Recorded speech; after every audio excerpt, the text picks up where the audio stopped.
បាទសូមជម្រាបសួរបងប្អូនទាំងអស់គ្នាថ្ងៃនេះយើងមកបន្តសិក្សាមេរៀនរបស់យើងទៀតកាលពី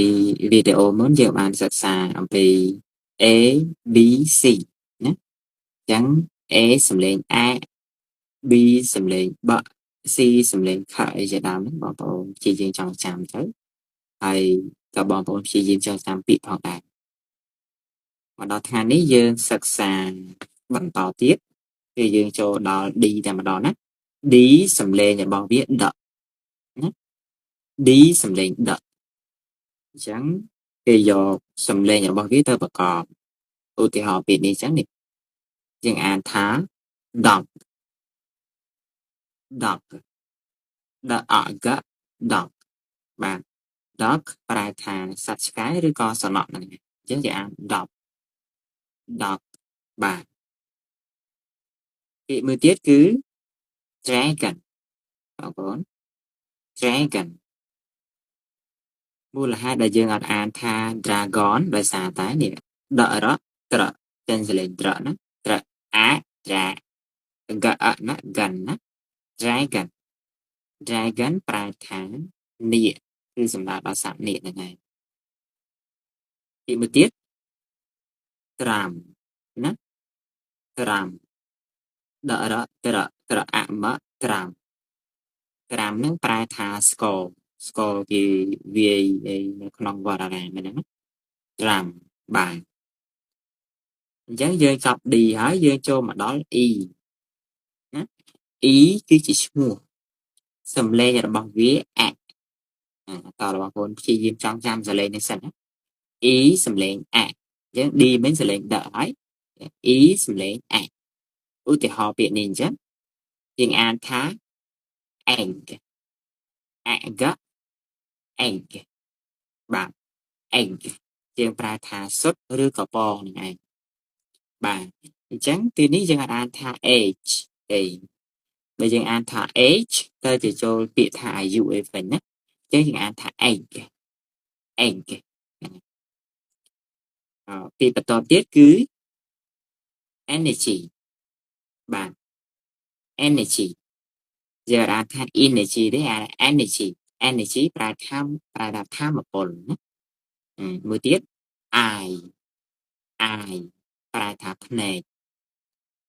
បាទ eye ប្រែថាភ្នែកបន្ទាប់ពីពាក្យថា eye ហ្នឹងគឺមកដល់ពាក្យ elephant យើងអានចឹងណា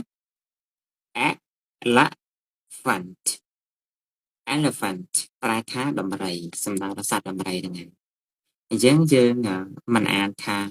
elephant ឬក៏ elephant ទេណាបងប្អូនយើងអានថា elephant ដោយសារអីនៅក្នុងភាសាអង់គ្លេសគឺយើងយកសំឡេងមកប្រកបណា F សំឡេងវា f ណា F sound f ដូចជាពាក្យនេះអញ្ចឹងយើងអានថា flag flag ឃើញទេយើងរកសំឡេង F ហ្នឹងណា F សំឡេងវា f L សំឡេង l flag flag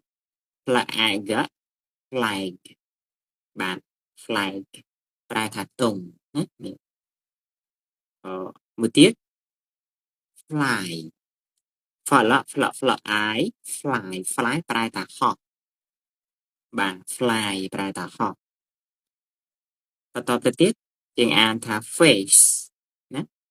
face face face ប្រែថាមុខបាទតោះ G សំឡេងរបស់វាគឺ g G សំឡេង g ចឹង G ក៏អាចមានសំឡេងទៀតដែរបងប្អូនតាមបងប្អូនសម្គាល់ថា G ទីនេះគឺមានសំឡេង g ណា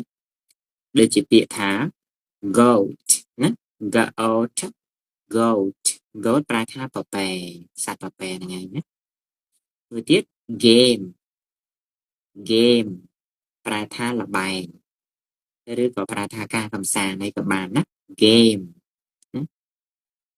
girl girl ប្រែថាក្មេងស្រីបាទអញ្ចឹងសរុបមកវិញបងប្អូនគឺ D សំឡេងដក E សំឡេង F សំឡេង F ជីសំឡេង G ចឹងបងប្អូនព្យាយាមចងចាំកន្លែងហ្នឹងណាជីសំឡេង G ដូច្នេះថ្ងៃនេះយើងសិក្សាពាក្យ dog ប្រែថាឆ្កែ dragon នាគ drum ស្គរ egg សុទ្ធ energy ថាមពល eye នេក elephant ដំរី flag ទង់ fly ហោះ face មុខ goat ពពែ game ល្បែង girl ក្មេងស្រីបាទអញ្ចឹងនៅក្នុងវីដេអូនេះយើងជួបគ្នាតែប៉ុណ្ណេះបងប្អូនបាទសូមអរគុណ